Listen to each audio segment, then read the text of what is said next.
Hello YouTube, good evening. Today it is Monday the 26th of June. I'm on my way home and I've had as always, an interesting day.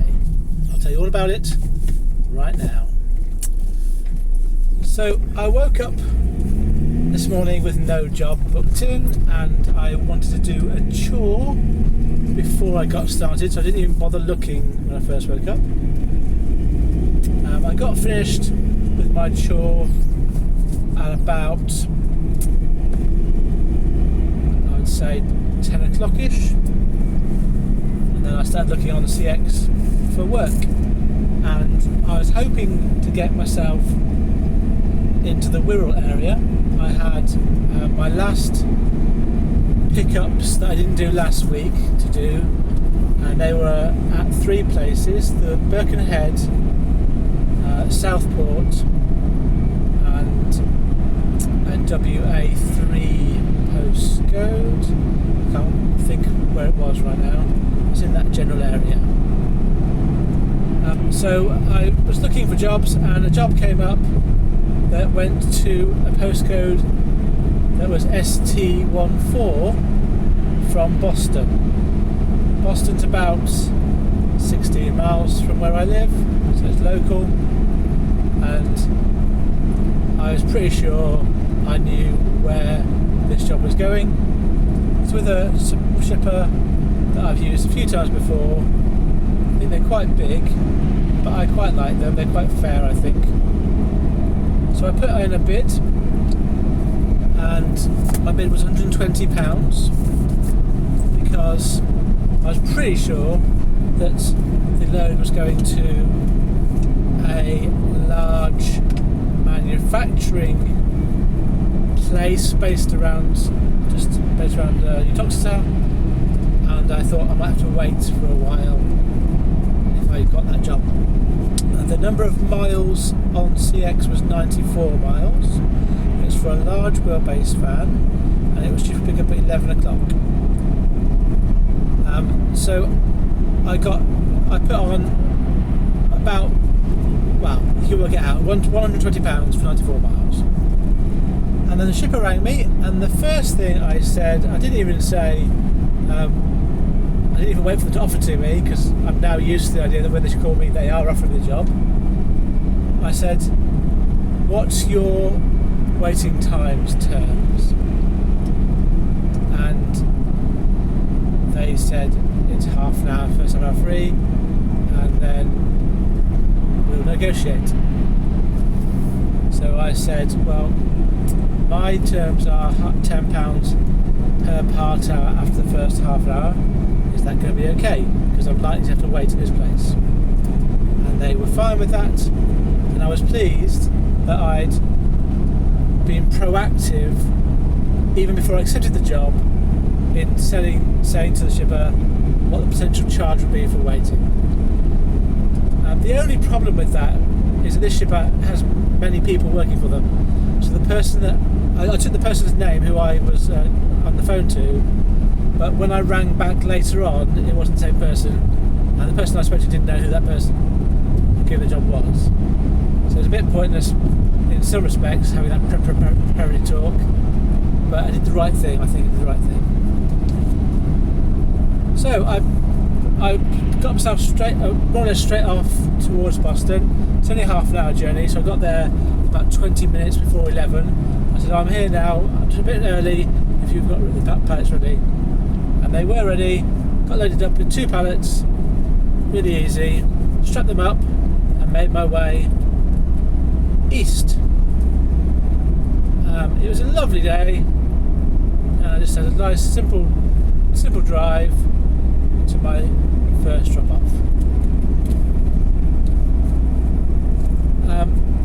I got to my destination point at 20 past, no, that's right, yes, at 20 past 1. So I left, I was loaded at 5 to 11 and got to the place I had to drop off at 20 past 1. And then I had to follow their process and by the time I got unloaded, I'd been waiting for 40 minutes. And interestingly, I was witness to the forklift driver being trained. So it's quite interesting to know what they're told when they're trained. And there was a bit of a delay because he took off the first pallet, and then his boss was telling him what to do with it, and I was listening in to what they were told. On this occasion, I had to do the full process, which involved putting my keys up on a hook and waiting in my van. Now, the first time I went here, I didn't have to do any of that, but I think they're tightening up on the processes. So what I will do, I'm going to do it as a short. I'm going to explain the processes you have to go through as a delivery driver in a van going to this particular place. And I'll do that as my first short on this channel.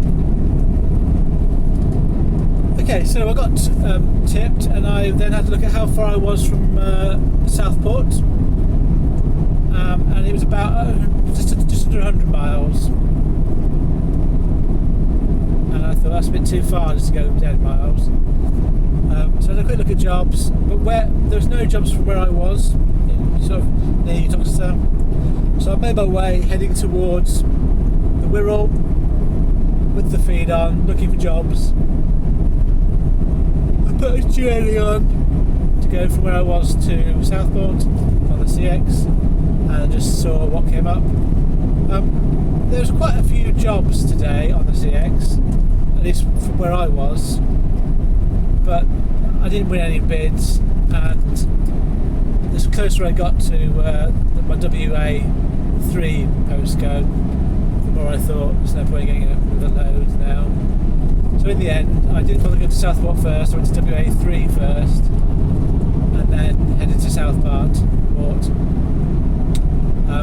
So at my first pickup, I arrived at just about 5 o'clock, loaded up, was out of there by 5:10, made my way to Southport. Couldn't quite find how to get to it at first when I got there, so I was a bit delayed, but eventually found where I was going, but there was nothing to pick up at this particular place.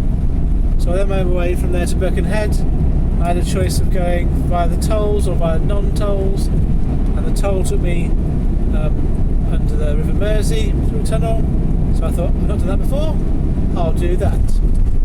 And I did think about videoing it as a short to show you how you do it, but for two reasons I didn't do that. The first reason, by the time I got to the tunnel, it was too late to set up the camera. I was off a roundabout and in the tunnel before I could see what was going on. I didn't want to have a long preamble going up to it. And secondly, it was my first time going through the tunnel. I wasn't sure how you paid, whether you had to do it online or whether you did it there and then. So I didn't really feel I had any expertise to add. So I thought, if I come back again, I'll do a video next time. As it is, if you've never been, from the Liverpool side, you just go straight into the tunnel. This is the Birkenhead tunnel, I did. Go straight into the tunnel. It goes on for longer than I thought it would do. At the other end, there's toll booths like you get in sort of standard toll roads, and I chose the one that was attended. The guy gave me a bit nice smile, pointed to the my card reader, which I tapped. I asked him how much it was. He said it was £2, and we both thought that was a bargain. So £2 to go into the Birkenhead tunnel, and it saved me about 45 minutes going round. So I made my way to my third pickup and did that, and then I decided that rather than going to High Wycombe tonight and then tramping out, I would go home tonight, sleep in my bed, and take what I've got in the morning down to High Wycombe. My mileage will be slightly higher by doing that, but not significantly so. And because I had a late start, and because it's been quite a long day, I feel that going home is the best option. Like, if I was sleeping in the bed, and then I'll have to sort of get up in the morning and head down to High Wycombe from home, which will be about 2.5 hours. So to pay for this job, the 3 pickups and the drop off in High Wycombe, I'm getting £310 for that, and it's for a large wheelbase job on the CX. It's 208 miles for the trip. As I said before, I price it because there is some handballing, so it's not just all pence per mile, but I was happy with £310, and particularly because it's flexible, and particularly because I was meant to do this last week. The shipper was fine for me to wait to do it this week when my van was back on the road. That's today. So I will just give you an update as to my van's health, because if you saw my last video, you'll know I wasn't working on Friday because my van was being looked at. I took it into I eventually found a place that we could see it on the Saturday, and they had a quick look at it, did some tests, and their diagnosis was that there was a slight electrical fault they found. One of the systems, they said, had a slightly lower voltage. I'm assuming that means something to them, but they didn't know specifically where it was in the van.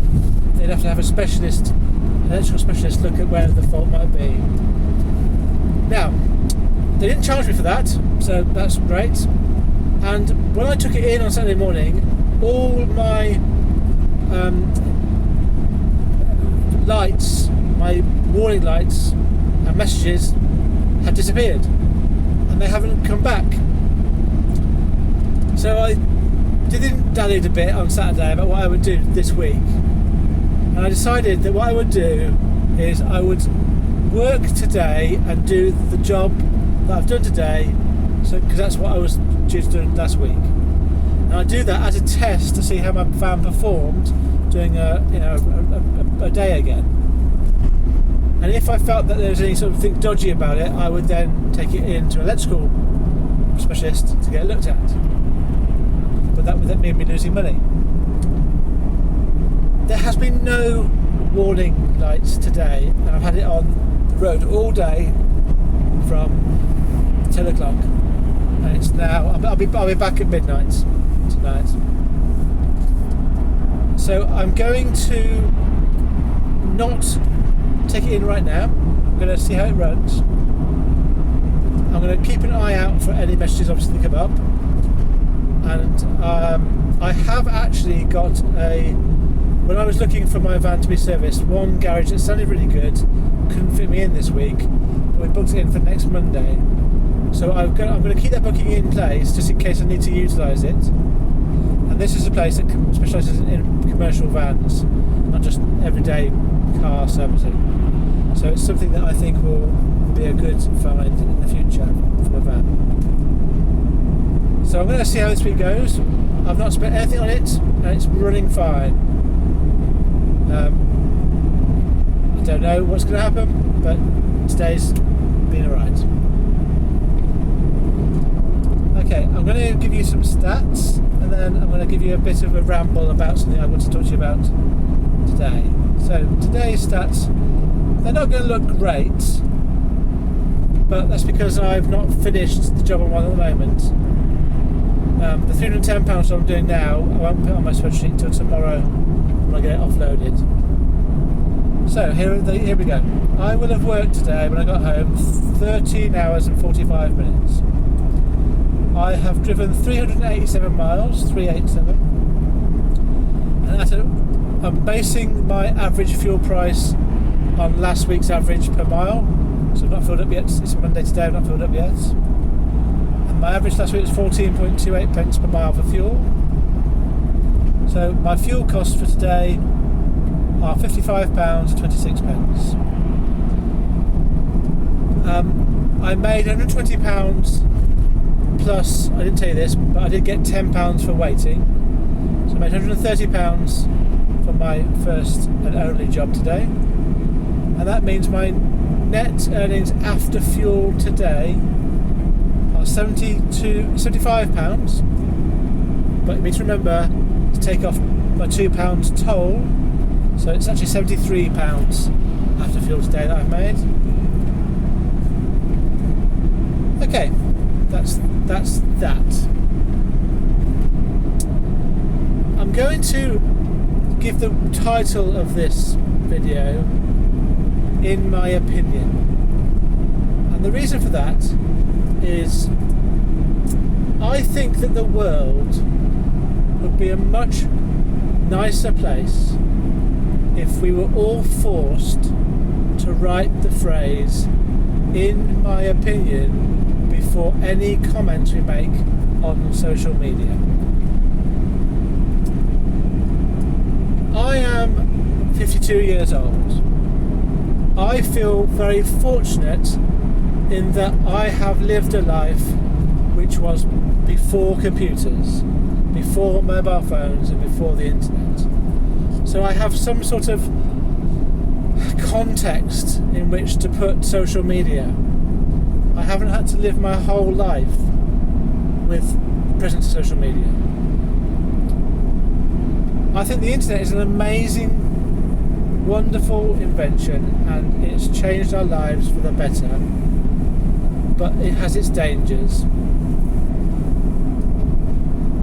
And I think that people's behaviour using social media, because of how free you can be with it, it is very democratic, but unfortunately when it's the way that it's designed and the way that it has to be designed, everyone can almost do anything they like on it. And I think we have to remember, even if you're not going to agree with this, everyone else, I would suggest, should remember, just read every comment on the internet with the phrase "in my opinion" before it, because that's all it is. When someone's angry at you or telling you that they're right and you're wrong, it's their opinion. When I see YouTube videos, which is mainly what I'm referring to in this context, but it can be for any social media, all the YouTube videos that I subscribe to, they make it very plain that it's just their opinion. It's just sharing something, their experiences, with the world for free. Remember, it's absolutely free for you to access all this information. And these people are doing it for whatever reason they do it for, but it's their opinion. And all the people that I like and follow, make it clear it's just their opinion. I personally don't want to be giving you, the viewer, advice for you. I don't know who you are. I don't know your background and your aims, ambitions and goals. When I say anything on this channel, it's in the clear understanding that it's my opinion based on my experiences and my personality, and some of it you will relate to and some of it you certainly won't. I'm absolutely happy with people to disagree with what I say, providing that it's done with respect and with some manners, and preferably with an explanation.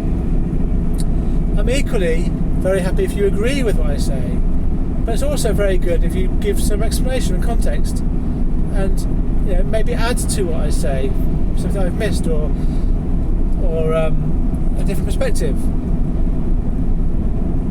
The other thing I want to say about my channel is I don't script these videos, and I could stop this video right now, I could start again, and what I would say would be very different, because I would think of something different in the moment, and it would come out differently even if I'm trying to say the same sort of thing. So I might miss something out, or I might sort of explain something not very clearly, and you might pick up on that. And that's fine with that. But this isn't scripted. It's not professional in that respect. There's no professional videography in this, or any sort of money spent on it. It's just what I think I want to say and share with you from my day's experiences.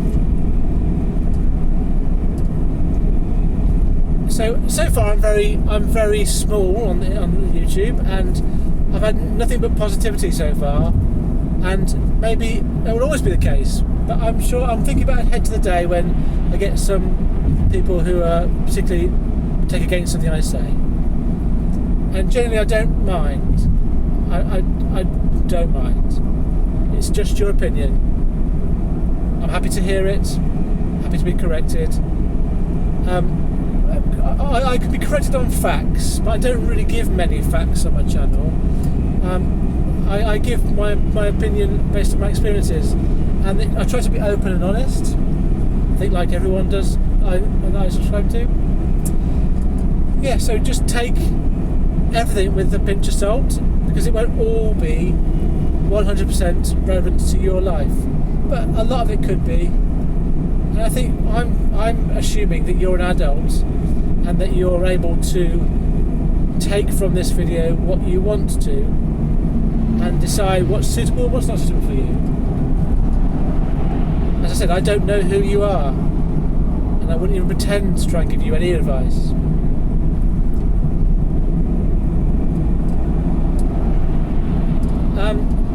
Another thing that I want to say, this video comes out after the latest Pete the Courier video about the CX, where he's done two videos. One which was about I'll put the links in the description for both videos, because I found them quite an interesting experience personally. The first video was about Pete expressing in a very excited way his the deal that CX was doing via his channel, so a link that he had. And he was, as always, very open and honest about the money he would get from any subscriber. And I looked at the comments, and I chose not to comment on that video. Instead, I chose to put likes against the videos that I felt I could relate to. And these were ones that generally were saying the CX is too full. There were negative comments saying CX was too full, but they were constructive, they were thoughtful. The ones that are abusive I did not like. I did not put a like next to them. And I found myself thinking, well, they're making good points here, and therefore and there was a lot of them. And I thought I could put a comment on saying, don't be too hard, it's just an opinion. But I thought I wasn't going to get involved. Pete's got a big following, and I didn't think it was my place to say that. So I'm doing it, I suppose, in my channel instead. And then the next video was his answer video, which he does every Sunday. And I thought he did a very clear and a little bit contrite explanation as to his thinking and what he was doing. And I haven't looked at all the comments on that so far. I looked at a couple, and I liked one that was saying, well done, Pete, on saying that. And I felt that I was able to agree with those people that said they didn't like what Pete did. But I also could agree with those people that said they did like what Pete had done and the way he did it. Because what I was doing was I was liking their comments, what they were saying. I wasn't saying that this is my opinion, because I don't, and this is the other point. I think and I'm guessing lots of people on social media, get persuaded by the crowd to some extent. When Pete had lots of negative videos, and I was thinking, well, they're a bit over the top, I think it's not that bad, I didn't want to put a positive comment on. I felt that it would be going against the tide, and I suspect that what happens is there's a lot of, on social media generally, there's a lot of, if you've got a lot of a following, the first few comments, I think, might set the tone for future comments. And those people that agree with those comments would weigh in with extra comments that support that view. And there might be people, and I would be one of those, who won't comment on the opposite point of view because they might think, well, I'm in the minority, I might get, it might, come back on me somehow.